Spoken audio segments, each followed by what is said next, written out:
네, 말씀 찾겠습니다. 말씀은 사도행전 19장 8절에서 10절까지 말씀입니다. 사도행전 19장 8절에서 10절까지의 말씀.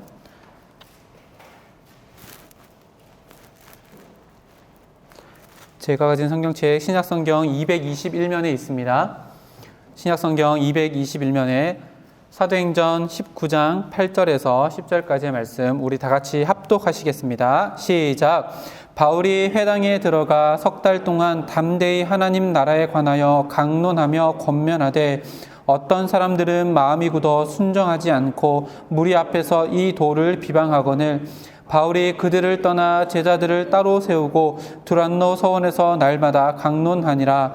2해 동안 이같이 하니 아시아에 사는 자는 유대인이나 헬라인이나 다 주의 말씀을 듣더라. 아멘. 말씀의 제목이 오늘 앞에 화면에 나올 겁니다. 주보의 거 읽을까요? 나왔나요? 읽어봅시다. 시작. 아멘. 왕따의 능력을 보여줍시다. 왕따가 뭘까요? 왕의 자녀는 따로 옵니다. 그쵸. 왕따의 정의, 왕의 자녀는 세상 속에서 원래 따로 노는 거예요. 거룩에 관한 이야기를 함께 나누려고 합니다. 먼저 이렇게 인사했으면 좋겠습니다.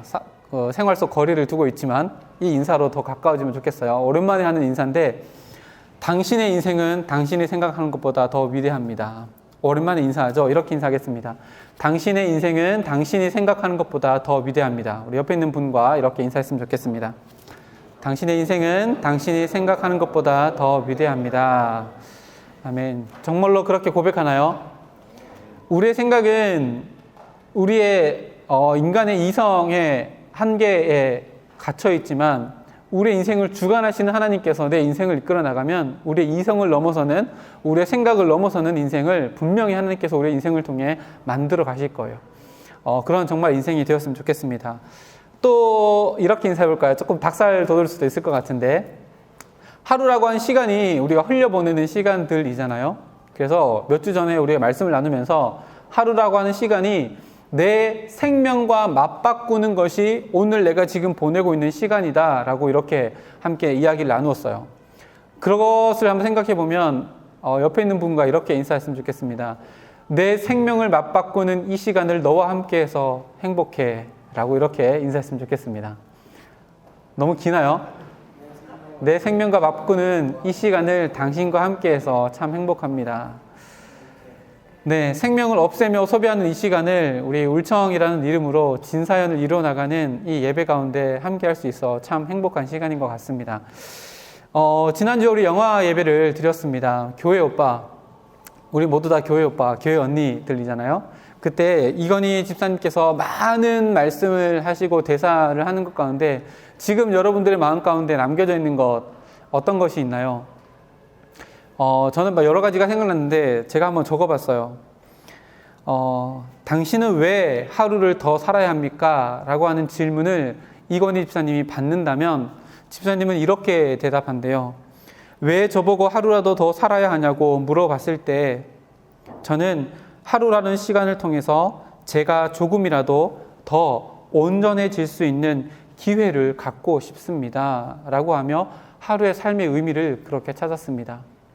만약 나에게 하루라고 하는 시간이 주어진다면 하나님 앞에서 더 온전한 하루를 살기 위한 기회로 오늘을 살겠습니다. 라고 이건희 집사님이 교회 오빠 주인공인 분이 그렇게 이야기를 했습니다. 우리는 그런 하루를 보내고 있습니다.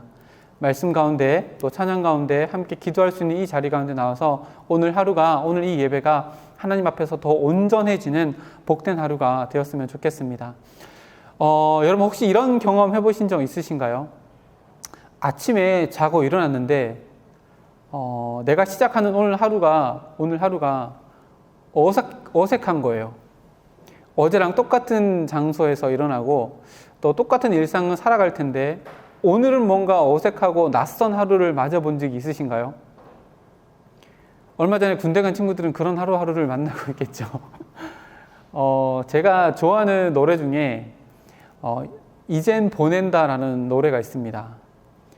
누구 노래냐면 노을이라는 그룹의 노래입니다. 혹시 아신가요? 모르시죠? 그래서 제가 영상을 어제 편집했어요. 그 가사가 들어있는 노래가 없어가지고 가사를 집어넣었는데 그 중에 그 팀 멤버 중에 강균성이라는 가수가 있습니다. 이분은 혹시 아시나요? 이분 아시죠? 저 막 옛날 사람 이런 거 아니죠? 아시죠? 이분이 크리스천이잖아요. 그래서 막 교회 강의도 다니시고 또 간증도 다니시는 분이신데 그분이 작사한 노래입니다. 이젠 보낸다. 뭘 보내냐면 하나님을 알기 전에 나를 떠나 보내면서 내가 맞이하는 하루의 삶을 노래하는 거예요. 그 가사를 잘 한번 생각해 보면서 이 노래를 편집하니까 한 5분 정도 되더라고요. 앞에 짤막한 간증을 넣고 제가 뒤편에 그 노래 영상을 넣었거든요. 노래 한번 들어볼까요?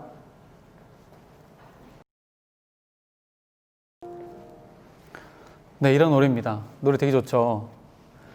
이 가사를 예수님을 믿기 전과 믿기 후에 자기의 상황을 노래한다라고 생각을 해보면 중간에 이런 가사가 있어요.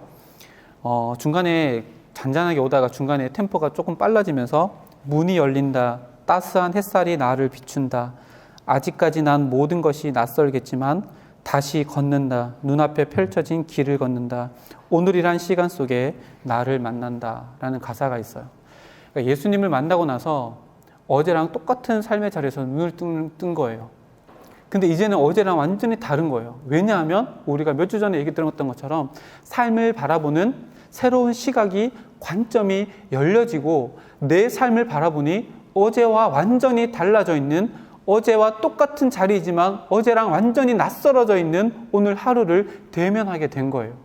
근데 그 앞에 1절, 2절 가사에서는 똑같은 구절이 반복되어질 때, 음이 반복되어질 때 노을로 끝이 났거든요.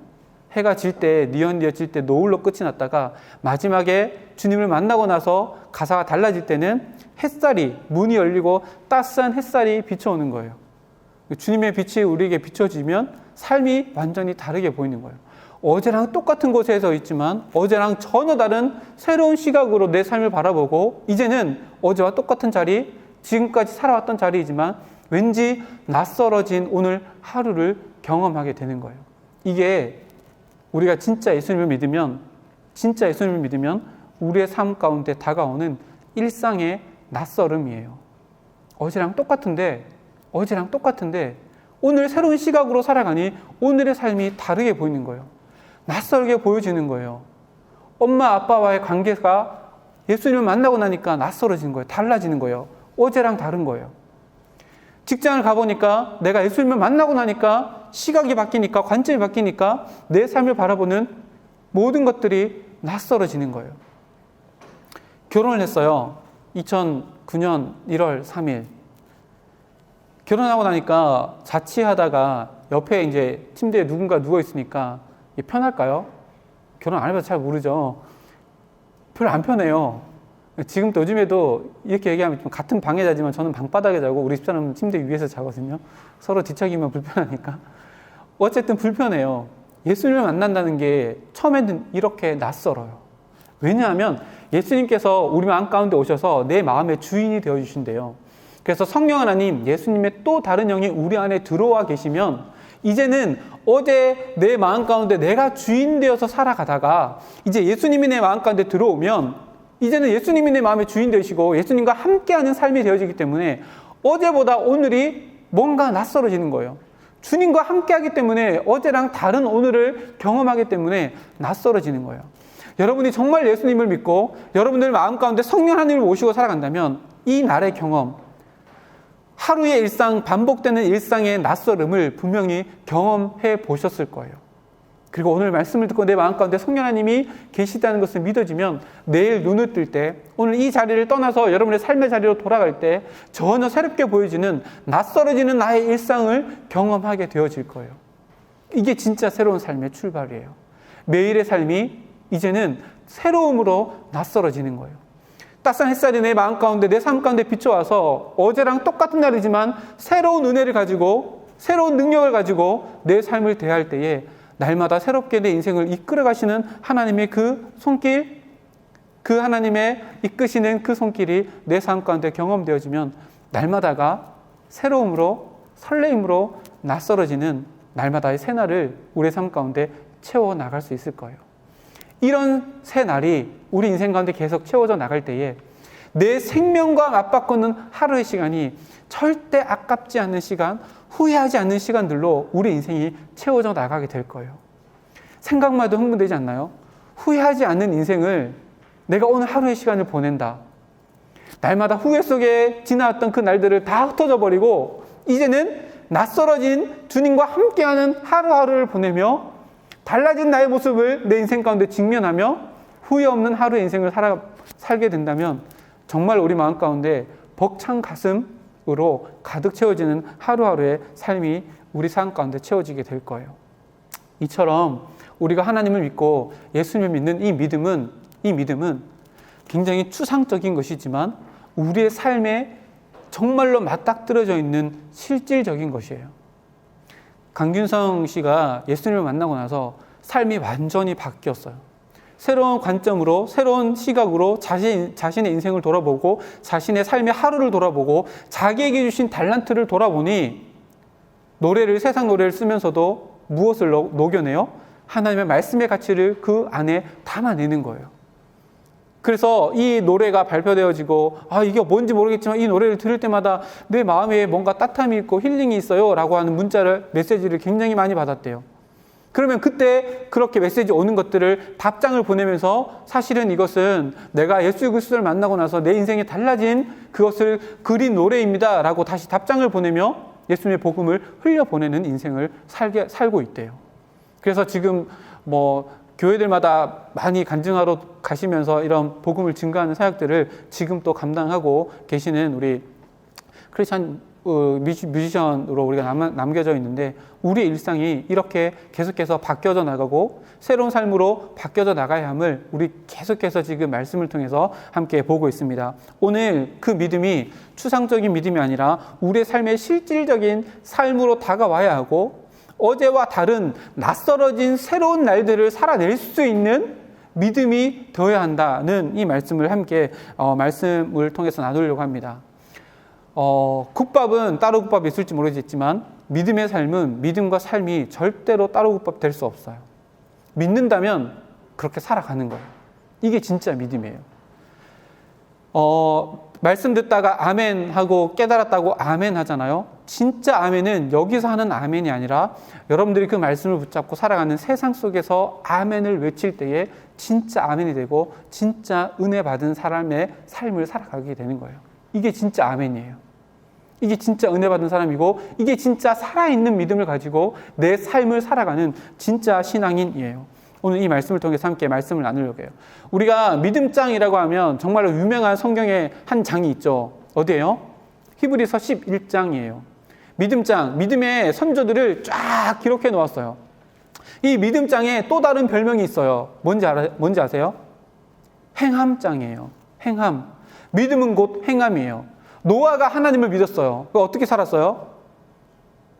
방주를 지으면서 살았어요. 행함이 있었어요. 모세가 하나님을 믿으며 살았어요. 어떻게 살았어요? 광야 40년을 하나님의 뜻대로 살아가며 살았어요. 여호수아가 예수님을 믿었어요. 어떻게 믿었어요? 여호수아가 하나님을 믿고 31전 31승이라고 하는 7년 6개월 동안의 전쟁을 승리로 이끌면서 하나님을 믿었어요. 이게 믿음이에요. 믿음이 있는 사람은 반드시 믿음이 추상적인 믿음이 행함이라고 하는 실질적인 삶의 모습으로 나타나는 사람이 정말로 믿음의 사람이에요. 그렇다면 여러분의 삶을 한번 돌아봤으면 좋겠어요. 나는 어제의 삶을 믿음으로 살아오며 어떤 믿음이 어떠한 삶의 모양으로 나타나며 어제의 인생을 살아오셨나요? 오늘 이것에 대한 해답을 찾고 우리의 삶 가운데 믿음의 선한 영향력을 끼치며 살아가는 삶이 어떠한 삶인지를 오늘 말씀을 통해서 함께 나누려고 합니다. 오늘 말씀 사도행전 19장은 사도 바울이 3차 전도 여행을 시작하고 3차 전도 여행에 아주 중점적으로 사역했던 그 한 장면을 기록하고 있어요. 근데 오늘 이 앞에 말씀 18장 말씀을 먼저 한번 살펴볼까요? 18장 23절부터 한번 볼까요? 18장 18절부터 한번 볼게요. 18장 18절 앞쪽입니다. 18장 18절 보면 이렇게 기록합니다. 이제 2차 선교 여행이에요. 이때는 바울은 더 여러 날 머물다가 형제들과 작별하고 배 타고 수리아로 떠날 새 브리스길라와 아굴라도 함께 하더라. 바울이 일찍이 서원이 있었으므로 갱그리아에서 머리를 깎았더라. 에베소에 와서 그들을 거기 머물게 하고 자기는 회당에 들어가서 유대인들과 변론하니 여러 사람이 더 오래 있기를 청하되 허락하지 아니하고 20절까지만 읽어볼까요? 자, 여기 보면 2차 전도 여행, 지금 우리가 읽은 본문은 19장은 3차 전도 여행이고 2차 전도 여행 때 마지막에 있었던 사건을 기록해 놓는 거예요. 거기 보면 바울이 배를 타고 지금 에베소로, 수리아를 지나서 에베소로 왔어요. 에베소에서 브리스길라와 아굴라를 만나게 돼요. 브리스길라와 아굴라를 만나게 되고 그 에베소에서 잠깐 머물게 하고 거기에서 19절을 보면 머무게 하고 회당에 들어가서 유대인들과 변론하니, 유대인들에게 하나님의 복음, 예수 그리스도의 복음을, 십자가의 복음, 또 부활의 복음을 증거하게 된 거예요.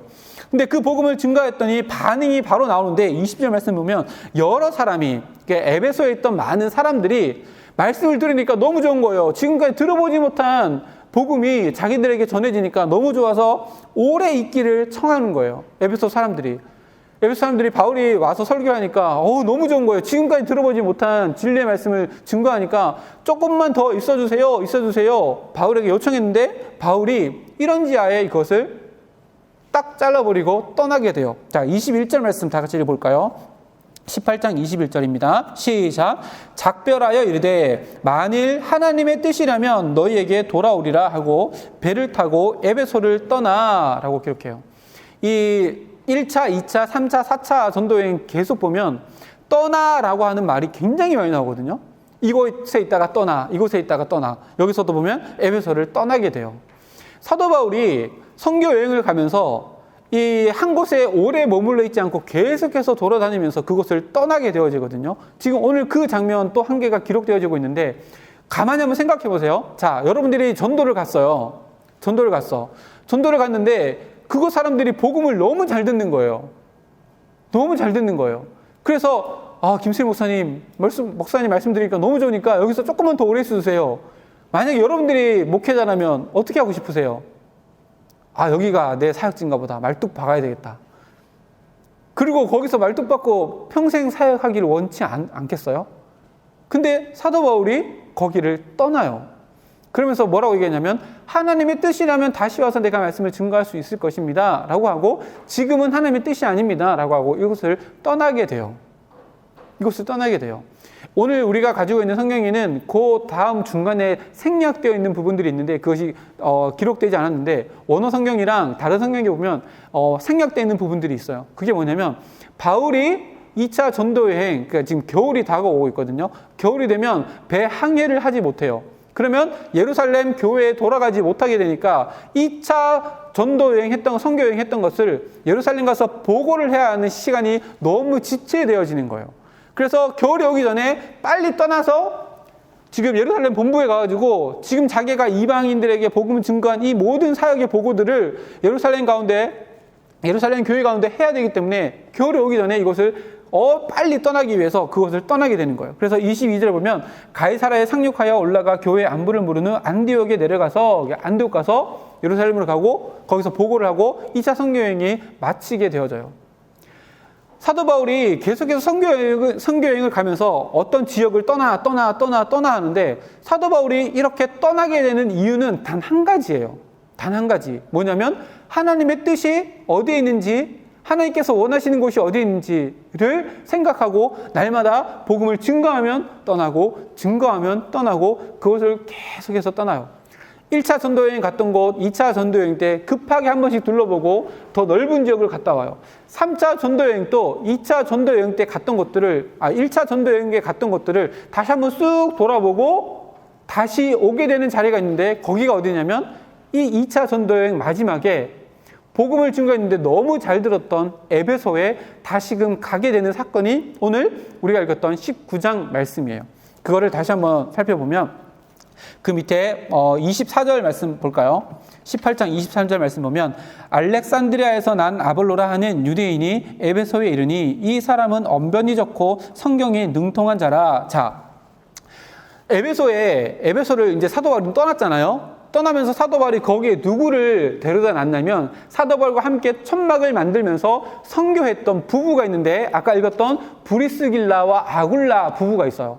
바울을 도와서 함께 선교를 하다가 사도 바울이 에베소에 남겨놓고 사도 바울은 그것을 떠나서 안디옥으로 갔고 브리스길라와 아굴라가 그곳에 남아서 계속해서 전도 활동을 하는데 그곳에 누가 있었냐면 아볼로라고 하는 사람이 있었어요.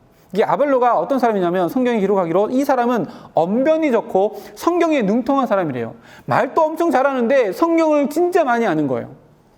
그리고 그 밑에 보면 그가 일찍이 주의 도를 배워 열심으로 예수에 관한 것을 자세히 말하여 가르치나 너무 예수님께서 말씀하신 걸 너무 많이 알고 언변이 좋으니까 그걸 가르치는데 한계가 있는 거예요. 한계가 뭐냐면 요한의 세례만 알 따름이라. 이게 무슨 말일까요? 요한이 무슨 세례를 베풀었어요? 물로 세례를 베풀었어요. 물로 세례를 베풀었는데 예수님께서 그 다음에 오셔서 세례를 베풀 때는 무엇으로 세례를 베푸셨어요? 성령으로 세례를 베푸셨어요. 그리고 사도행전 1장에 보면 성령이 이 땅 가운데 오셔서 성령 강림 사건이 일어난 이후잖아요. 근데 성경에는 아볼로가 너무 능한데 성령 하나님께서 살아계시고 성령 하나님께서 우리 마음 가운데 오셔서 내주한다는 사실까지는 아직 몰랐던 거예요.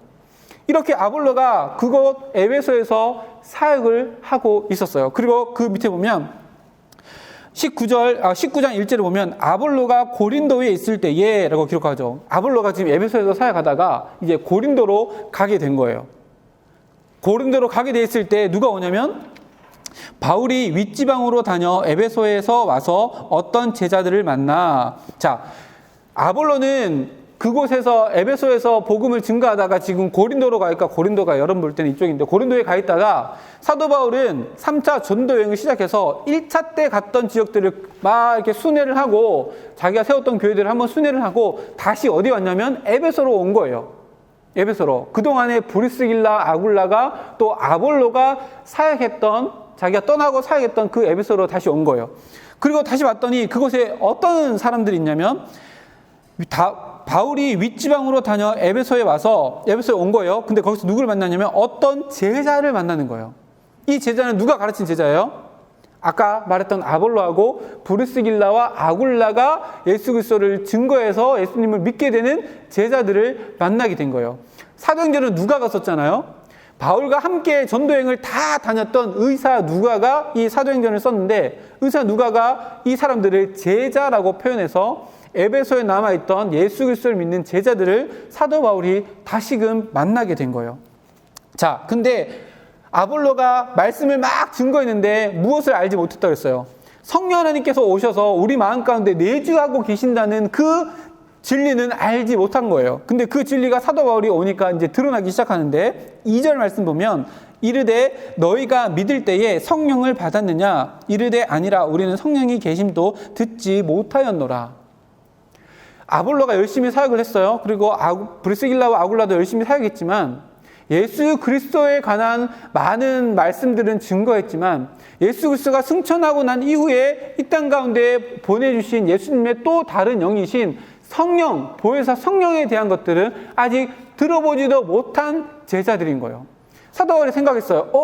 에베소가 내가 말씀을 증거하고 왔는데 한계가 있구나. 이 사람들을 더 붙들고 가르쳐야 되겠다라고 하는 하나님의 뜻을 발견하게 된 거예요. 그리고 그 뒤에 보면 바울이 이르되 그러면 너희가 무슨 세례를 받았느냐? 대답하되 요한의 세례니라. 바울이 이르되 4절입니다. 바울이 이르되 요한이 회개의 세례를 베푸며 백성에게 말하되 내 뒤에 오시는 이를 믿으라 하였으니 이는 곧 예수라 하거늘 그들이 듣고 주 예수의 이름으로 세례를 받으니 6절 말씀 읽겠습니다. 시작.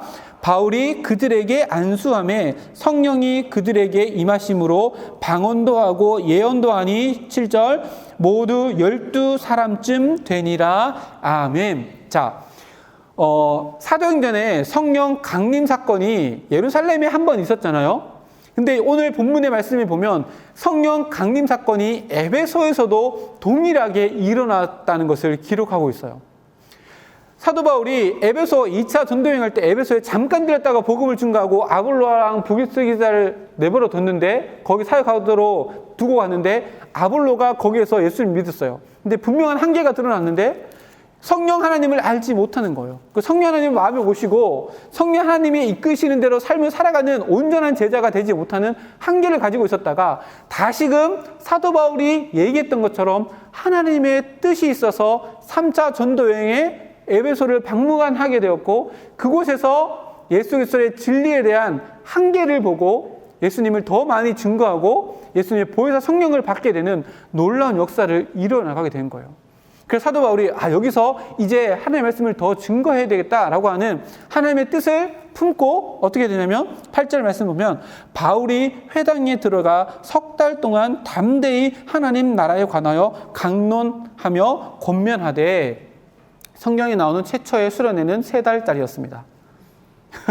3달짜리 수련회를 이제 시작하는 거예요.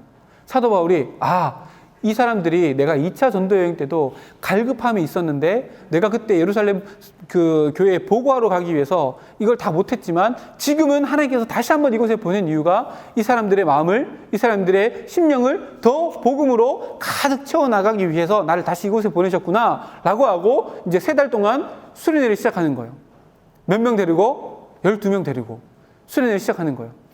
그러고 나서 수련회 그 뒤에 9절 말씀 보면 9절 말씀만 읽어볼까요? 시작. 어떤 사람들은 마음이 굳어 순종하지 않고 무리 앞에서 이 도를 비방하거늘 바울이 그들을 떠나 제자들을 따로 세우고 두란노 소원에서 날마다 강론하니라. 수련회를 12명 데리고 시작했더니 이제 많은 사람들이 모였나 봐요. 많은 사람들 앞에서 이제 강론하고 예수 그리스도의 복음을 성령 하나님을 막 증거하는데 수련회 결과가 즉각적으로 나오는데 성공일까요? 실패일까요? 철저한 실패를 맛보게 되는 거예요. 예수님께서 성령 하나님의 임재하심을 받은 사람은 아까 12명이라고 7절에 기록되어 있었잖아요. 그 12명을 데리고 이제 수련회를 시작하는데 많은 사람들이 몰려왔어요. 그래서 막 열심히 3달 동안 말씀을 강론하고 막 수련회를 막 하는데 결과가 뭐냐면 어떤 사람들은 마음이 굳어 순종하지 아니하고 오히려 자기들이 바울을 통해서 받은 이 복음을 많은 사람들 앞에서 비방하기 시작하는 거예요. 비방하기 시작하는 거예요. 자, 한번 생각해 볼까요? 여러분들이 사도 바울을 생각해 보세요. 성령 하나님께서 2차 전도여행 때 잠깐 들렀던 에베소로 다시 보내셔서 이 사람들의 말씀으로 가르쳐야 한다라고 하는 마음을 주셔서 3달 동안이나 강론을 해서 말씀을 증거했어요. 그러면 우리가 기대할 수 있잖아요. 하나님께서 말씀을 증거하게 했으니까 에베소가 완전 발칵 뒤집어져가지고 완전히 새로운 도시로 재거듭나는 놀라운 부흥의 불길이 일어날 것을 충분히 기대할 수 있잖아요. 근데 에베소가 어떤 도시였냐면 진짜 재밌는 도시예요. 에베소는 별명이 굉장히 많아요. 아시아의 로마라고 하는 별명이 붙어져 있는 도시가 에베소예요. 이게 무슨 말일까요? 이때 당시는 로마가 지배하는 시대잖아요. 근데 이 에베소는 소아시아 지역에 있는 지역인데 아시아의 로마, 다시 말하면 로마와 버금가는 로마의 행정, 로마의 정치, 로마의 문화를 가지고 있는 도시가 이 에베소예요. 왜냐하면 퇴역한 군인들이 전부 다 이 에베소에 와서 살았거든요. 많은 사람들이 오고 가고 풍부한 물자들이 있고 무역들이 왕성하게 일어나니까 이것이 살기 너무 좋은 거예요. 그래서 퇴역한 군인들이 다 이곳에 와서 에베소를 또 다른 로마다, 아시아의 로마다라고 할 만큼 굉장히 번성한 나라였어요. 그리고 이 로마하고 지금 이 아시아 쪽을 연결할 수 있는 육로, 해로의 교통의 요지였기 때문에 많은 사람들이 오고 가는 지역이었고 또 여기는 이런 별명도 있었어요. 인종의 도가니다. 그러니까 수많은 인종들이 함께 있는 도시다라고 하는 별명을 가진 곳이었어요. 그리고 또 다른 의미로 이곳은 어떤 곳이었냐면 우상 숭배가 굉장히 만연한 곳이 바로 이곳이었어요. 7대 불가사의 중에 아데미 신전이 있어요. 다 몰라도 아데미 신전 딱 쳐서 들어가 보면 기둥이 엄청 있고 엄청 높은 신전 한 번쯤 다 보셨을 거예요. 그게 에베소에 있어요. 그곳에서 아데미에게 드려지는 제사들, 우상에게 드려진 제사들 가운데 종교적인 매춘이 성행하는 도시가 이 에베소였어요. 근데 그곳에 바울에게 다시금 2차 전도여행기 갔던 그곳을 3차 전도여행 때 다시금 가게 하셔서 그곳에서 무려 3달 동안이나 사도 바울이 1차, 2차, 3차, 4차 로마까지 가는 그 모든 선교 여행 중에 3달 동안 머물러서 날마다 강론했던 곳은 유일하게 이곳밖에 없어요. 그러면 하나님의 놀라운 부흥의 불길이 막 타오르고 이 아담의 신전이 막 무너져 내려가고 이런 놀라운 역사를 사도 바울도 기대하고 함께했던 12명의 제자들도 기대했을 터인데 전혀 다른 상황이 연출되어지는 거예요. 전혀 다른 상황이 연출되어진 거예요. 사도 바울이 어떻게 했을까요?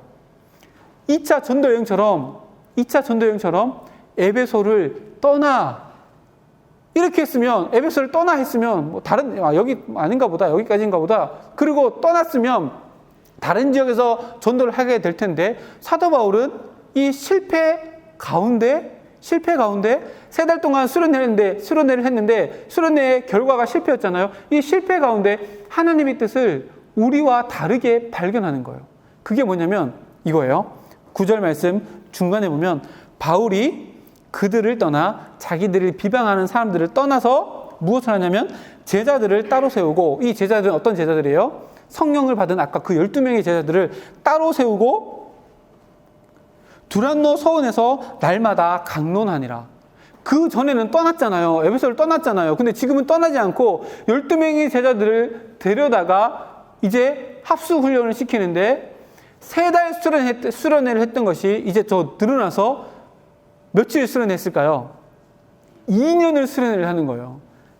아마 최장기간 수련회가 아닐까요? 주님 오시기 전까지 2년 수련회, 여기도 보면 날마다 2년 동안 날마다 두란노 서원에서 강론했는데 날마다 2년 동안 수련회 한다면 여러분 참석할 수 있을까요? 이 수련회를 감당하게 된 거예요. 왜요? 사도 바울은 실패 속에서 하나님의 뜻을 완전히 다른 뜻을 발견한 거예요. 그게 뭘까요? 우리 삶으로 한번 적용해 볼까요? 코로나가 온 세계를 다 덮쳤어요. 제가 말씀을 증거하면서 몇 번이나 이 얘기를 했던 것 같은데 어떤 목사님은 이렇게 얘기해요. 코로나19가 그리스도인들을 알곡과 가라지로 나누게 될 것이다 라고 이야기해요. 그리고 정말로 지금 코로나19 끝나진 않았지만 정리되어져 가고 있는 상황이라고 여겨지는 지금의 상황 속에서 코로나19 때문에 현장에서 예배드리지 못했던 성도님들이 100% 다 돌아오지 않아요. 물론 개인적인 상황들도 있을 거예요. 다 이 스케줄에 있어서 할 수도 있지만 어쨌든 돌아오지 않는 사람들이 한국교회에 굉장히 많은 퍼센테이지를 차지해요. 그럼 우리가 여기서 하나님의 뜻을 어떻게 발견해야 해요? 사도 바로 이런 상황 속에서 하나님의 뜻을 발견해냈는데 그게 뭐냐면 알곡을 더 연글게 만들어서 씨앗으로 만드는 하나님의 뜻을 발견하고 12명의 제자들을 붙들고 3달이 아니라 2년 동안 그 밑에 10절 말씀 보면 2해 동안 이같이 날마다 하나님의 말씀을 가르치고 훈련시킨 거예요. 이게 믿음이에요. 이게 믿음으로 내 인생을 바라보는 새로운 시각이에요. 사도 바울은 말씀을 증거하다가 안 통하잖아요. 아닌가 보다 라고 하고 다른 곳에 또 가서 말씀을 증거해요. 왜요? 열매는 하나님께서 맺게 하시고 증거하는 것은 자기의 몫이기 때문에 사도 바울은 증거하는 것으로 만족하고 다른 곳으로 떠나면서 전도여행을 계속해서 해왔었어요. 근데 유독 이 에베소는 달라요. 에베소에 머물렀고 3달 동안 머물렀고 실패했지만 실패하는 그 현장 속에서도 이게 아니구나 이런 상황 속에서 이 에베소라는 특수한 우상에 들끓고 세상의 만모니즘의 문화가 완전히 파도치는 이 에베소에서 내가 할 수 있는 것은 떠나는 것이 아니라 진짜 제자인 이 알곡들을 이제는 씨앗이 되게 해서 이곳에 심겨지고 하나님의 복음의 능력을 증거할 수 있는 사람으로 세워야 되겠다라고 생각하고 3차 전도여행을 6년 동안 하는데 무려 약 3년이라고 하는 시간을 이 에베소에 정착해서 실패했던 것 같은 이 에베소에서 12명을 붙들고 2년 동안이나 하나님의 말씀을 증거하게 되어져요. 근데 그 표현을 굉장히 재미있게 기록해놨어요.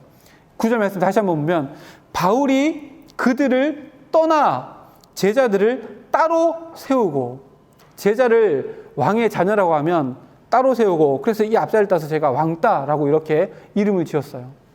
따로 세우고, 여기서 따로라고 하는 이 말씀이 원어로 보면 아피스테미라고 하는 단어인데 절교하다예요. 관계를 끊다라고 하는 이야기예요. 누구랑 관계를 끊었어요? 예수님의 복음의 도를, 진리를 비방하는 사람들과 완전히 단절시키고 12명을 데리고 나와서 다른 곳에 세우게 된 거예요.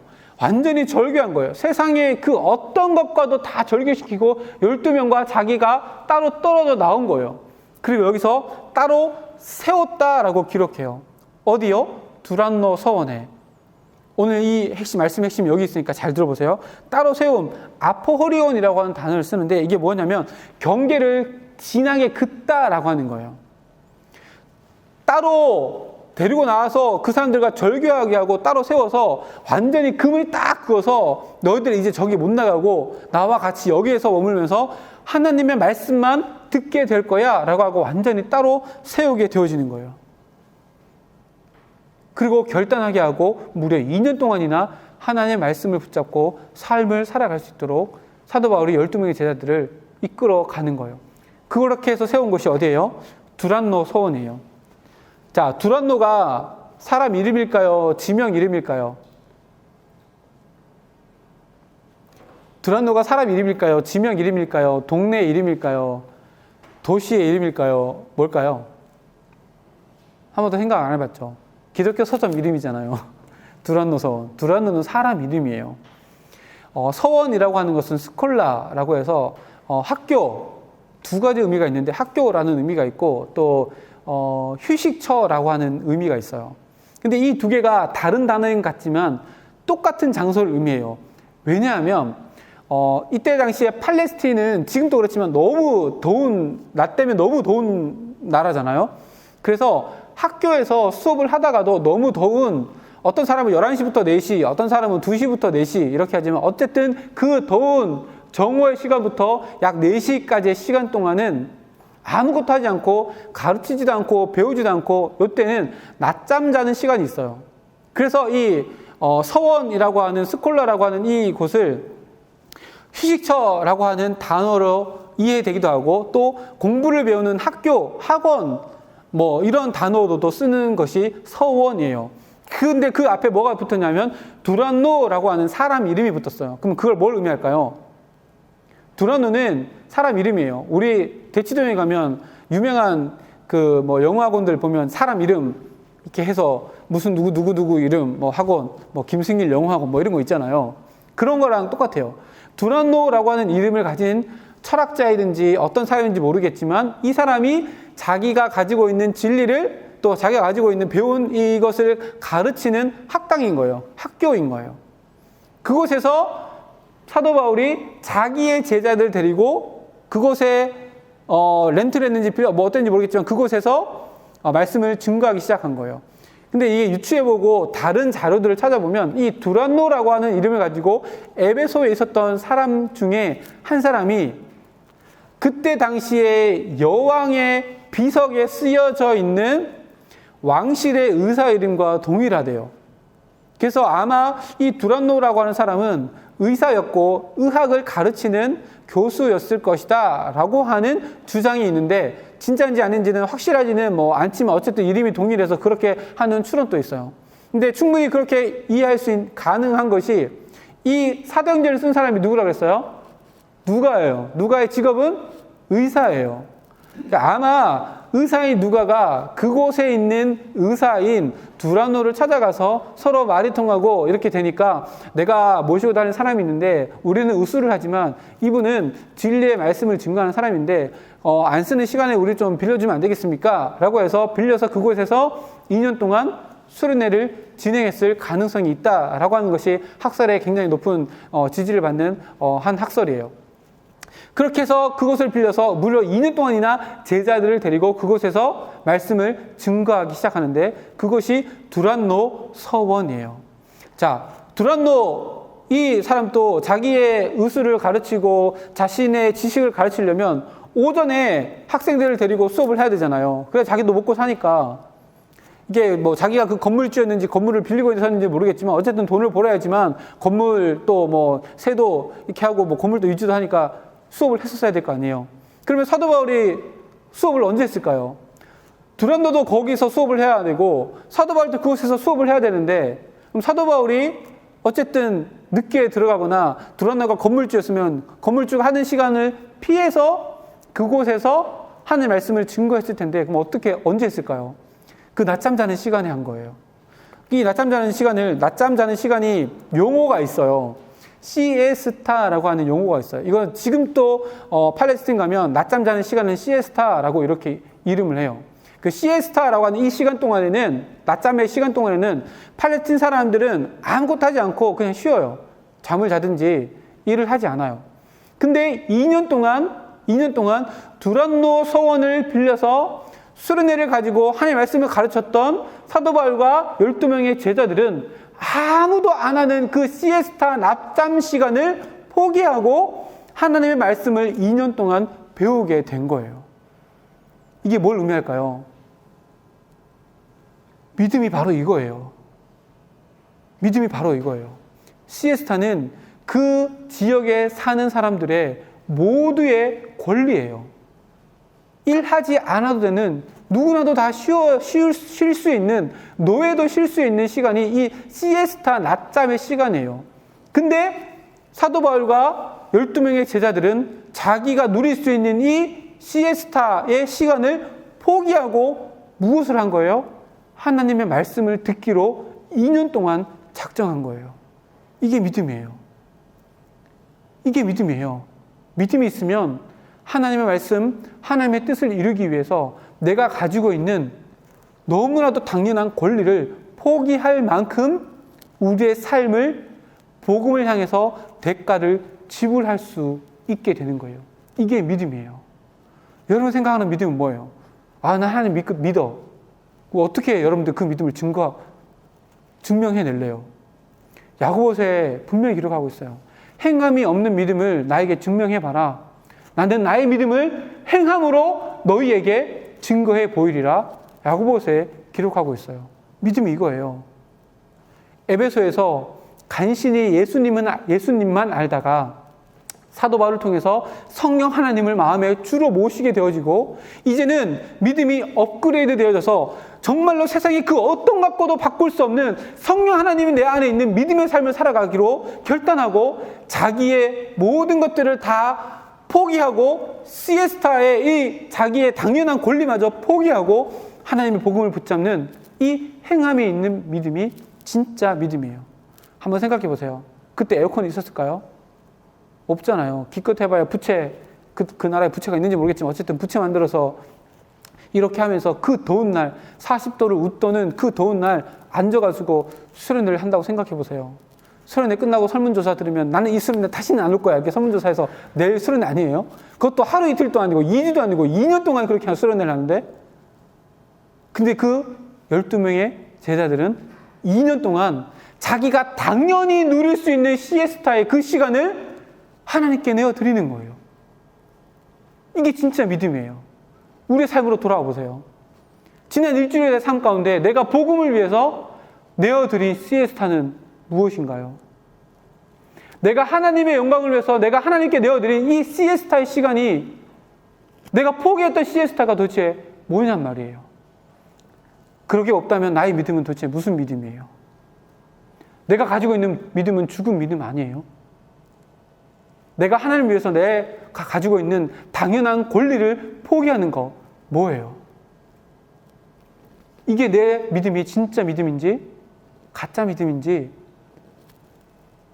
리트머스 정리로 우리가 알 수 있는 우리들의 모습이에요. 2년 동안 자기가 당연히 누릴 수 있는 시에스타의 낮잠의 시간을 포기했어요. 우리가 믿음 때문에 이렇게 포기할 수 있는 것이 있다면 진짜 우리의 믿음이에요. 살아있는 믿음이에요. 그러나 내가 믿음 때문에 내 인생을 포기하는 것이 없다. 그러면 다시 한번 생각해 봐요. 나는 무엇을 믿고 살아가는가? 나는 주님과 동행하며 살아가는가? 예수 그리스도를 믿는다고 하면서 이곳에서만 예배 드릴 때만 아멘하고 세상 가운데 나아가서는 아무런 상관없이, 말씀에 아무런 상관없이 살아가는 내 인생은 아닌가 다시 한번 돌아봐야 해요. 나는 주님을 위해서 무엇을 포기하고 살아가나요? 하나님의 영광을 위해서 복음의 진리를 내가 더 깊이 있게 깨닫고 그것을 증거하기 위해서 내가 포기하는 것은 도대체 뭐예요? 내가 하나님께 대가 지불한 시에스타는 도대체 뭐냔 말이에요. 이것을 돌아보고 내 삶을 돌아보면 어제와 똑같고 그저께와 똑같고 다시 한번 내 인생을 돌아보니 나는 영원의 것을 위해서 이 땅의 것을 포기한 것이 아니라 이 땅의 것을 위해서 영원을 포기하며 살아갔던, 오히려 시에스타를 잡기 위해서 하나님의 것을 놓아버렸던 내 삶이 우리의 삶 가운데 보여지지 않느냐 말이에요. 내가 가지고 있는 믿음이 도대체 뭐예요? 내가 그 믿음 때문에 포기할 수 있는 당연한 권리, 시에스타가 도대체 뭐냔 말이에요. 그 첫 번째가 뭐예요? 11조예요. 여러분 11조 어떻게 생각해요? 저 여러분들 돈 바치라는 얘기 절대 아니에요. 11조가 뭔 것 같아요? 열의 하나를 하나님께 드리는 거 11조죠. 아니에요. 하나님의 것 중에 열의 9을 내가 갖는 거예요. 그게 11조예요. 그럼 11조 못 드릴까요? 열의 하나를 하나님께 드린다고 생각하니까 못 드리는 거예요. 열의 열이면 더 좋잖아요. 근데 열의 열 중에 열의 9을 내가 갖고 하나님께서 하나 가지는 것이 11조예요. 이게 우리가 당연히 누려야 될 시에스타를 하나님께 포기하는 가장 기본적인 거예요. 그리고 또 한 가지 뭘까요? 시간의 11조예요. 하루 24시간 쪼개고 쪼개서 내가 하나님께 드려지는 시간, 하나님을 위해서 온전히 쓰는 시간, 하나님과 교제하기 위해서 세상의 모든 것들과 다 단절하고 낮잠까지 시에스타까지 다 포기하고 내가 하나님과 만나는 그 시간의 11조. 여러분 얼마나 그 많은 것들을 포기하며 시에스타를 포기하며 하나님의 것으로 나의 인생을 채우기 위해서 노력해 보셨어요. 저는 여러분들한테 감사할 일이 있어요. 진짜요. 여러분들 위해서, 여러분들 때문에 제가 시에스타를 포기하고 하나님의 것을 붙들고 있는 것이 있어요. 여러분 때문이에요. 아니 여러분 덕분이에요. 전 새벽마다 5시에 새벽 기도하면 3시 반, 때로 4시에 나와서 1시간 전에 나와서 큐티 말씀을 묵상하고 그것을 타이핑을 쳐서 여러분들한테 보내요. 여러분들이 아니었으면 저 이렇게 안 했어요. 잠을 포기하는 시에스타의 포기를 여러분들이 아니었으면 저는 그렇게 못했을 거예요. 근데 하루 일과 중에 저에게 가장 행복한 시간이 지금은 그 시간이에요.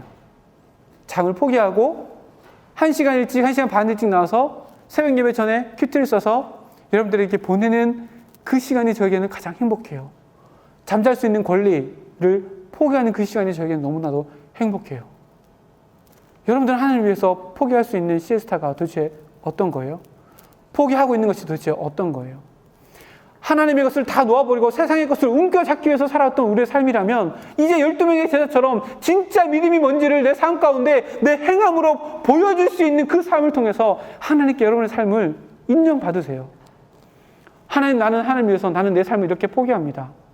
내 시간을, 내 물질을, 내 감정을, 내 기도의 시간을 하나님, 나는 하나님 위해서 이렇게 포기합니다.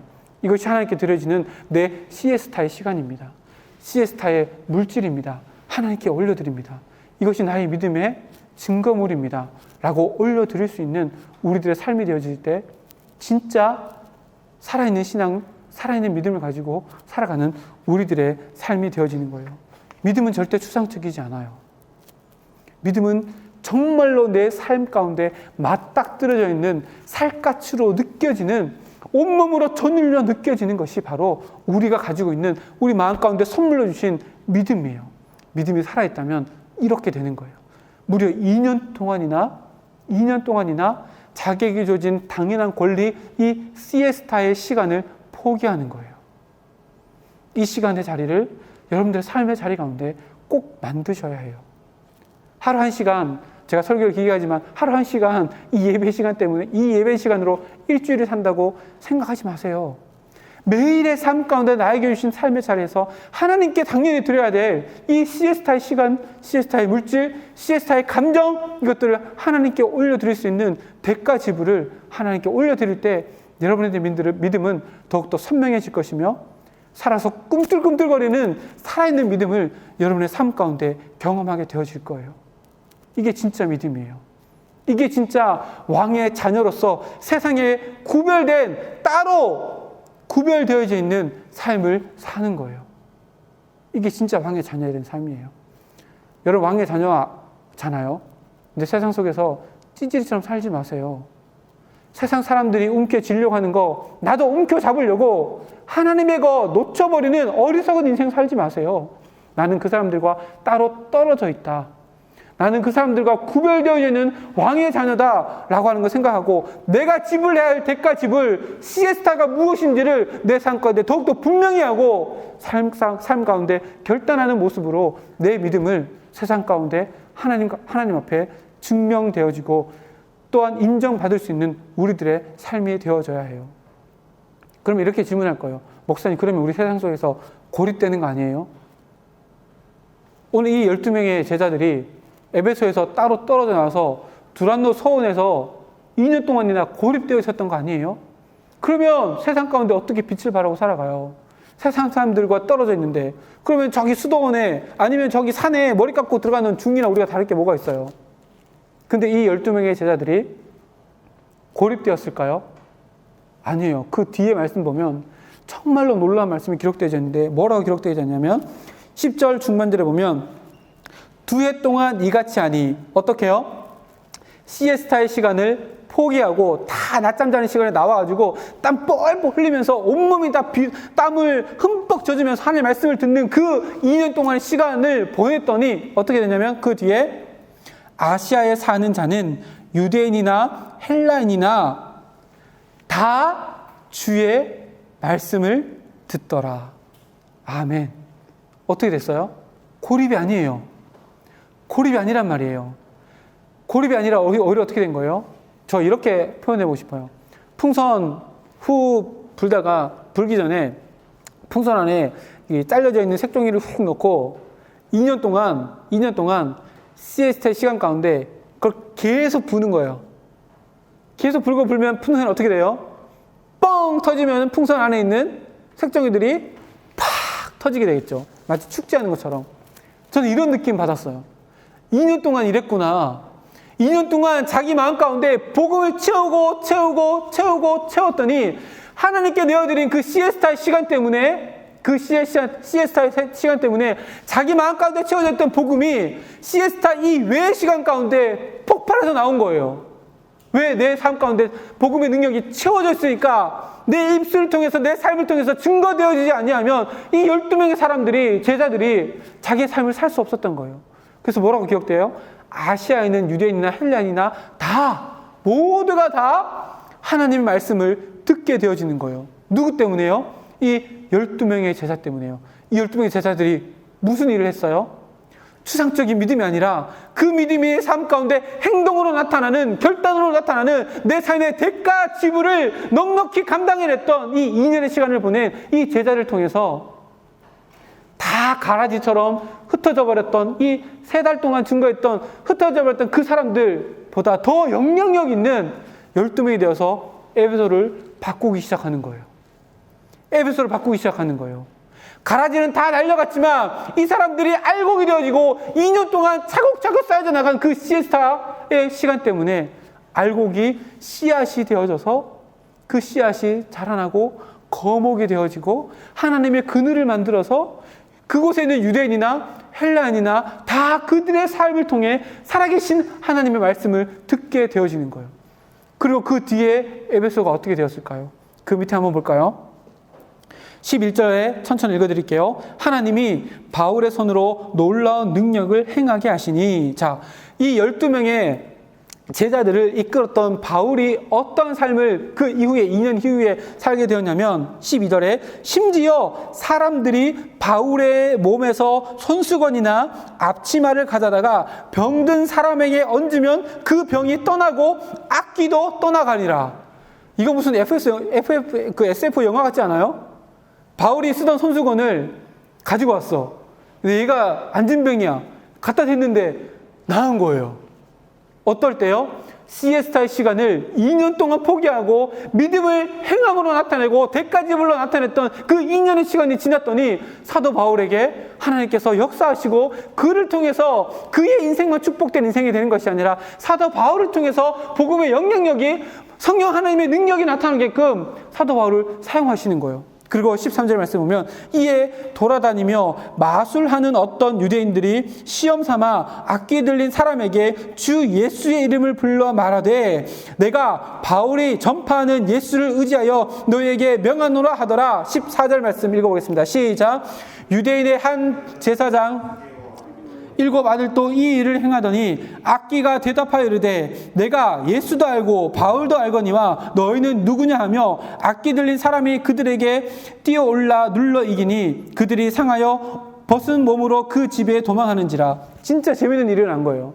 사람들이 보니까 사도 바울이 복음을 증거하고 사도 바울의 손수건을 가져다가 막 던졌더니 기적이 막 일어나는 거예요. 근데 에베소에는 마술하는 사람들이 정말 많았거든요.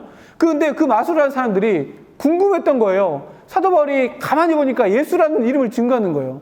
이 마술하는 사람들이 궁금해가지고 야 우리도 한번 해볼까? 그리고 악기 들린 사람한테 가가지고 내가 너한테 얘기하느니 나는 사도 바울이 전하는 예수의 이름으로 너에게 명한다 이렇게 얘기한 거예요. 진짜 마술하는 사람 너무 솔직하게 나는 사도 바울이 증거하는 예수 그리스도의 이름으로 악기야 내가 너한테 얘기한다 했더니 그 악기가 뭐라고 얘기해요? 야 나는 예수도 알고 사도 바울도 했는데 너 누구야? 라고 얘기하는 거예요.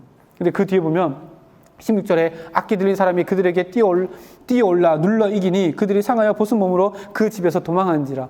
마술하는 사람들이 모양만 내니까 악기 들린 사람이 그 마술하는 사람들 위에 올라타가지고 막 이러니까 기겁하고 이제 도망가는 일이 일어나게 된 거예요. 지금 2년 동안 12명의 제자들 자기의 삶 가운데 허락해 주신 그 믿음을 통해서 시에스타의 대가 지불을 하고 복음을 붙잡고 살아갔던 그 사람들 2년의 시간이 지난 이후에 에베소에 변화가 생기기 시작한 거예요. 조금씩 변화가 생기기 시작한 거예요. 그 뒤에 보면 그 아까 마술한 사람들 있잖아요. 18절 보면 믿은 사람들이 많이 와서 자박하여 행한 일을 알리며 또 마술을 행하던 많은 사람들이 그 책을 모아가지고 와서 모든 사람들 앞에서 불사르니 그 책값을 계산한 즉 은 5만이나 되더라 라고 기록해요. 마술하는 사람들이 야 내가 하는 마술 이거 아무 의미 없구나. 예수 그리스도의 이름 앞에는 이 마술도 아무 의미 없구나 라고 하고 그 비싼 책값 그때는 책이 얼마나 비쌌겠어요. 복사도 안 되는데 그걸 다 불살러 엎은 거예요. 그리고 와가지고 뭘 얘기해요? 바울에게 지금까지 자기가 행한 모든 것들을 다 자복하고 회개하고 나도 예수님의 제자가 될 수 없습니까? 라고 무릎 꿇고 지금 엎드리는 거예요. 에베소가 변하기 시작하는 거예요. 사도 바울이 일대 다수가 아니라 12명을 데려다가 알곡을 데려다가 씨앗으로 만들어서 하나님께 온전히 순종하게 하고 믿음, 추상적인 믿음이 아니라 행함이 있는 믿음, 대가 지불하는 믿음의 삶을 2년 동안 살게 했더니 변화가 일어나기 시작하는 거예요. 그 뒤에 또 볼까요? 이 일이 있은 후에 바울이 마게도냐와 아가야를 거쳐 예루살렘에 가기로 작정하이르되 내가 거기 갔다가 후에 로마를 보야 하리라고 자기를 돕는 사라 중에 디모데와 그 밑에 볼까요? 그때 23절 그때쯤에 이 도로 말미암아 적지 않은 소동이 있으니 즉 데메드리오라 하는 어떤 은 장색이 은으로 아데미 신상 모형을 만들어 직공들에게 적지 않은 벌이를 하게 하더니 그가 그 직공들과 그러한 영업하는 자들을 모아 이르되 여러분도 알거니와 우리의 풍족한 생활이 이 생업이었는데 이 바울이 에베소뿐 아니라 거기 전 아시아를 통하여 수많은 사람들을 권하여 말하되 사람의 손으로 만든 것들은 신이 아니라니 이는 그들도 보고 들은 것이라. 우리의 이 영업이 천하여질 위험이 있을 뿐 아니라 그 여신 아데미의 신전도 무시당하게 되고 온 아시아와 천하가 위하는 그의 위험도 떨어질까 하노라 하더라. 어떤 일이 일어나요? 에베소 하면 대명사가 아데미 신전이었는데 아데미 신전에서 아데미 신상을 만들어서 파는 사람들이 잘 먹고 잘 살았어요. 그 말이 뭐예요? 아데미 신전이 우상화가 이 에베소에는 정말로 극에 달할 만큼 우상 하나 없으면 또 절기 때마다 우상을 사지 아니하면 아플 때마다 우상을 사지 아니하면 안 되는 그런 문화가 이 에베소 가운데 만연했는데 2년 동안 12명을 붙들고 알고 볼 씨앗으로 만들었더니 그 사람들을 통해서 에베소뿐만 아니라 에베소 인근에 있는 아시아, 소아시아에 있는 모든 사람들이 이 아담의 신전을 우습게 여기는 거예요. 저거 신도 아니래, 돌이래. 저거 아무 의미 없대. 죽었다가 살아나신 예수 그리스도가 진짜래. 완전히 문화가 바뀌어져 나가는 놀라운 일이 일어난 거예요. 다시 우리의 삶 가운데로 적용해 볼까요? 더 심각한 얘기 해볼까요? 울산 땅이 왜 이래요? 우리 2월 사토하면서 늦은 밤 시간에 삼산동 나가봤잖아요. 타락하고 음란하고 부패하고 더럽고 추악한 모습 우리 다 봤잖아요. 울산 땅이 왜 그래요? 믿음이 실체가 되어지지 아니하고 믿음 때문에 대가 지불하지 않는 이 12명, 대가 지불했던 이 12명이 울산 땅에 없기 때문이에요.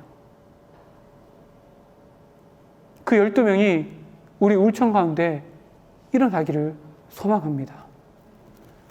여러분들이 그 12명이 되셔야 해요. 코로나 시간 가운데 여러분들이 알곡이 되셔야 해요. 알곡이 될 뿐만 아니라 여러분의 삶의 CSR을 하나님께 드림으로 말미암아 씨앗이 되어져야 해요. 그래야지 울산 땅이 바뀌고 한국 땅이 바뀌고 마지막 때에 여러분들을 향해서 하신 놀라운 일들이 여러분의 삶을 통해서 드러나는 하나님의 신성한 성품에 참여하는 진짜 하나님의 동력자로서 새로운 삶, 그 삶을 살아가게 되는 거예요. 울산 땅에 12명이 없는 거예요. 여러분들 마음 가운데 비전이, 인생의 비전이 도대체 뭐예요? 여러분 인생 가운데 무엇을 이루며 살아가기를 원하세요? 왜 인생을 살아요? 왜 어제를 살아왔고 왜 오늘을 살아요? 우리가 예수 그리스도를 믿고 성령 하나님이 내 마음 가운데 계신다는 것을 여러분들이 고백한다면 이렇게 갈망하며 살았으면 좋겠어요.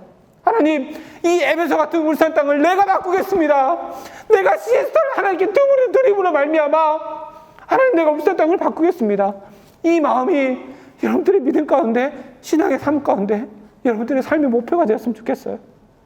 그렇다면 여러분들의 삶을 통해서 그 일정한 시간이, 2년이라고 하는 시간, 일정한 시간이 지나고 나면 울산 땅이 바뀌어져 나가는 것들 여러분의 삶을 통해서 여러분들이 보게 되어질 거예요. 에베소에서 알곡이었던 12명의 제자들을 붙들고 2년 동안이나 아무도 노동하지 아니하고 아무도 일하지 아니하는 그 시에스타 그 시간을, 4시간의 시간을 붙들고 땀 흘리며 힘들고 어려운 시간들을 보내며 하나님께 대가 지불하게 했던 사도 바울을 통해서 이 12명이 알곡에서 씨앗이 되어서 에베소를 바꾸는 주역들이 되었어요. 여러분들 가운데도 이 비전이 품어지는 진짜 믿음의 사람, 살아있는 믿음을 품고 살아가는 그런 하나님의 자녀, 왕의 자녀가 되었으면 좋겠어요.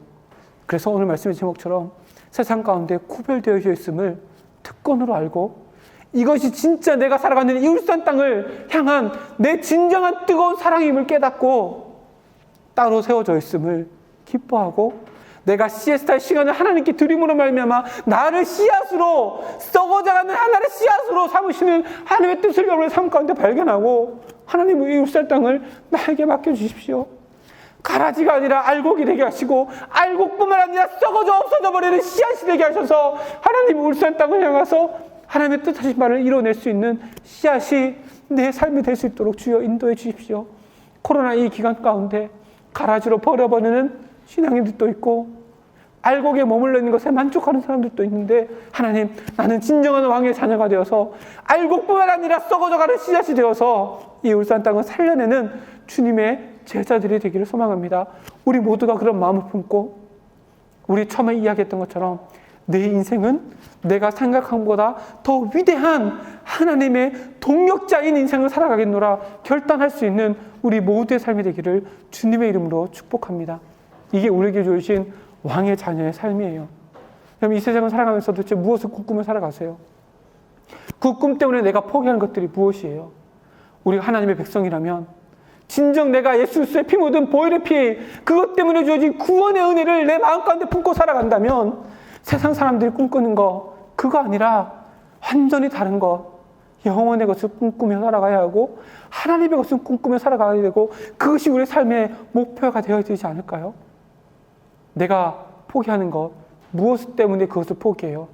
하나님의 것을 위해서 세상의 것을 포기할 수 있는 이 에베소의 12명의 제자처럼 모두가 다 포기하지 않고 모두가 다 받아 누리는 그 시에스타 시간마저도 포기할 수 있는 믿음의 결단, 행함에 있는 믿음 때문에 여러분들이 울산 땅을 섬기고 여러분들이 속해 있는 그 회사를 여러분 때문에 살아나고 여러분들이 공부하는 그 학교가 여러분 때문에 살아나고 여러분의 가정이 여러분 때문에 살아날 수 있는 그 헌신된 마음, 행함에 있는 믿음, 그 삶을 살아낼 수 있는 오늘 하루의 삶, 내일이 오늘로 주어졌을 때의 내일의 삶을 살아낼 수 있는 우리 사랑하는 모든 울청이 되기를 주님의 이름으로 축복합니다.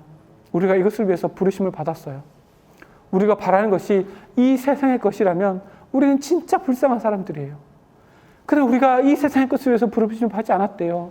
우리는 저 위의 것, 하늘의 것, 썩지 아니하고 흔들리지 않는 나라를 우리 유업으로 받은 사람으로서 이 땅 가운데 살아가요.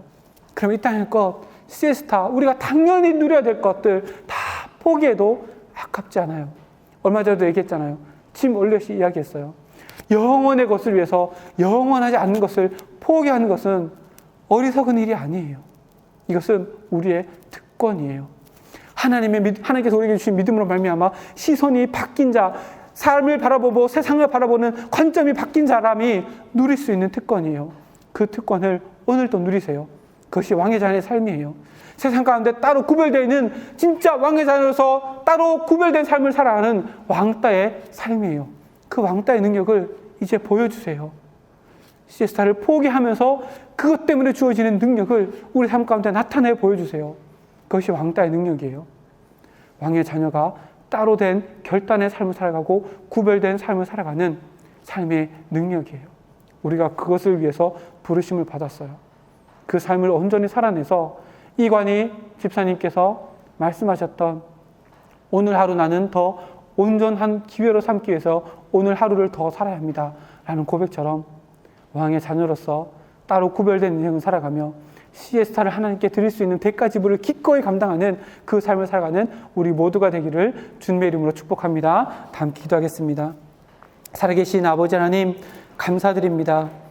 우리에게 성령 하나님 선물로 허락하여 주셔서 성령 하나님의 자녀된 복된 인생을 살아가게 하시며 믿음을 붙잡고 살아갈 수 있는 복된 인생 살아가게 하심을 정말로 감사드립니다. 하나님, 우리는 왕의 자녀이지만 그저 세상에 속해 있는 것이 우리 마음 가운데 안식이었고 평안이었음을, 어리석은 인생이었음을 주님 앞에 고백하며 나아갑니다.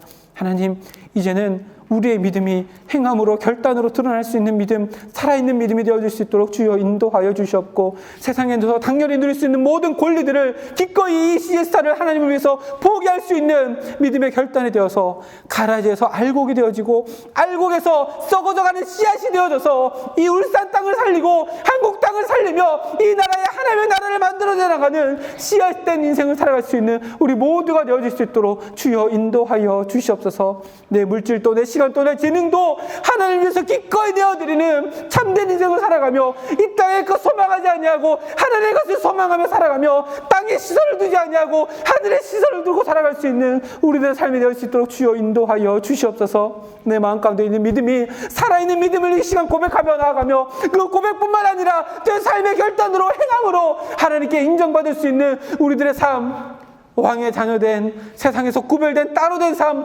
왕따의 삶을 살아가며 하나님의 능력을 이 세상 가운데 나타낼 수 있는 하나님의 백성들의 삶이 되어질 수 있도록 주여 인도하여 주시옵소서. 알곡에서 씨앗이 되어서서 에베소를 바꾸었던, 완전히 뒤엎었던 이 12명의 놀라운 제자들의 삶이 우리들의 삶이 되어질 수 있도록 주여 인도하여 주셨고 울청의 삶이 되어질 수 있도록 주여 인도하여 주셔서 울산 제일교회 청년부를 통해서 이 울산 땅 세상의 어두운 것들, 쾌락과 음란과 더러운 죄악 가운데 있는 20대, 30대를 책임지며 나아갈 수 있는 우리 진사형 공동체가 되어질 수 있도록 주여 함께하여 주시옵소서. 내가 가지고 있는 모든 비전들이 여기에 초점이 맞춰져 내 삶이 온전히 하나님께 집중되어진 삶을 살아가며 하나님의 뜻하신 바를 이뤄낼 수 있는 행함에 있는 믿음, 왕따 된 인생 살아갈 수 있도록 주님께서 함께하여 주시옵소서. 오늘 또 수많은 무거운 짐들을 가지고 일꾼 데 나왔습니다. 이제는 그 짐들이 감사의 제목들이 되어질 수 있는 삶을 살아갈 수 있도록 주여 도와주시옵고, 평안한 삶 가운데 하나님께 찬양으로 올려드리는 하루하루의 삶이 되어질 수 있도록 우리 모든 청년부의 모든 고민들과 기도 제목들 가운데 함께하여 주시옵소서. 일부 우리 청년들 시험 치르는 기간 가운데 있습니다. 하나님, 하늘의 지혜를 더해 주셔서 그 모든 것들 넉넉히 감당해낼 수 있도록 주여 함께하여 주시옵고, 직장을 준비하는 모든 손길들 가운데도 주님께서 함께해 주셔서 뜻하고 바라시는 하나님의 뜻하심을 이뤄낼 수 있는 걸음걸음이 되어질 수 있도록 주님께서 함께해 주시옵고, 매일의 삶을 성실함으로 살아갈 수 있도록 함께하여 주시옵소서. 직장 생활하는 가운데 있는 모든 이들, 그곳 가운데 힘들고 어려운 관계의 문제, 물질의 문제, 어려운 모든 문제들을 예수 그리스도의 이름으로 넉넉히 감당해낼 수 있는 일을 될 수 있도록 도와주셔서 그곳에서도 하나님의 백성으로서 인정받는 그들이 될 수 있도록 주님께서 함께하여 주시옵소서. 우리 수련회를 준비하는 가운데 있습니다. 마지막 때에 깨어있기 위해 깨어있으라라는 주제로 함께 수련회를 준비하고 또한 은혜를 사모하는 가운데 있습니다. 하나님, 우리 모두가 다 참여해서 종말의 때에 잠들어 있는 우리 영혼들을 깨울 수 있는 시간 될 수 있도록 도와주시옵고, 준비하는 모든 손길들 가운데도 복의 복을 다해 주셔서 하늘의 지혜를 허락하여 주시옵고, 코로나19라는 이 상황 가운데 그 모든 것들을 넘어설 수 있는 제한 없는 하나님의 은혜로 채워지는 귀한 사역 가운데 쓰임받는 우리 임원들 될 수 있도록 함께하여 주시옵소서. 우리 부장집사님, 또 우리 부강권사님, 우리 청년부에서 기도하는 그 모든 것들, 기도하는 곳곳마다 기도의 응답으로 나타날 수 있도록 도와주셔서 기도하는 곳곳마다 성전에서 흘러나온 물이 모든 것을 솟아있게 하듯 우리 집사님과 권사님의 기도를 사용하여 주셔서 우리 청년부가 날마다 푸른 초장 실만한 물가로 인도함받는 복된 축복의 통로로 쓰임받는 우리 분들 될 수 있도록 주님께서 함께하여 주시옵소서. 예배로 나오며 예물을 드립니다. 하나님, 이 예물 기뻐 받아 주시옵고, 쓰여지는 곳곳마다 하나님의 놀라운 능력이 나타날 수 있도록 도와주시고, 들은 손길 가운데도 더욱더 수많은 감사의 제목들이 넘쳐날 수 있도록 함께하여 주시옵소서.